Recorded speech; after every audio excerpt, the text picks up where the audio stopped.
22 গজে শুধু ব্যাটিং কিংবা বোলিং নয়, ফিল্ডিং দিয়েও জায়গা করে নেওয়া যায় ভক্তদের মনে।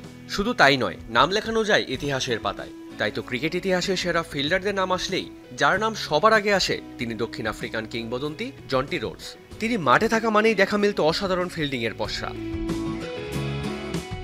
এই আধুনিক যুগেও কোনো ক্রিকেটার ভালো ফিল্ডিং করলে অথবা ভালো ক্যাচ নিলে তুলনা করা হয় জন্টি রোডসের সঙ্গে। তবে এবার প্রোটিয়া কিংবদন্তির কাছে জানতে চাওয়া হয়, আধুনিক যুগে সেরা ফিল্ডারকে। উত্তরে তার মুখ থেকে বেরিয়ে আসে ভারতীয় ক্রিকেটার রবীন্দ্র জাদেজার নাম।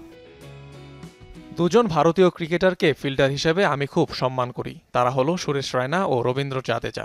ওরা ভারতের দুই সেরা ফিল্ডার। তবে যদি আমাকে জিজ্ঞাসা করেন আধুনিক ক্রিকেটে কে বিশ্বের সেরা ফিল্ডার, তাহলে আমি জাদেজার নাম বলবো। খেলোয়াড় জীবনে বিশ্বের সেরা ফিল্ডারের তকমাটা জন্টি রোডসের নামের পাশেই। সেই রোডস আধুনিক ক্রিকেটে বিশ্বের সেরা ফিল্ডার হিসেবে ভারতীয় অলরাউন্ডার জাদেজার নাম কেন নিয়েছেন সেই ব্যাখ্যাও দিয়েছেন তিনি। তার মতে মাঠের যে কোনো জায়গায় ফিল্ডিং করার দক্ষতার জন্যই জাদেজা সেরা। জাদেজাকে আমি সেরা বলছি কারণ ও যে কোনো জায়গায় ফিল্ডিং করতে পারে। Okay mid wicket, long on, short cover যে কোনো জায়গায় দাঁড় করিয়ে দেয়া যায়। ও এত দ্রুত দৌড়াতে পারে যে ওর কাছে বল গেলে ব্যাটাররা ভয় পায়। ক্যাচ ধরা বা জোরে থ্রো করার থেকেও একজন ফিল্ডারের আসল গুণ কত তাড়াতাড়ি সে বলের কাছে পৌঁছাতে পারে। সেই কারণে জাদেজা সেরা। গত কয়েক বছরে 3 ফরম্যাটেই ভারতীয় দলে খেলতেন জাদেজা।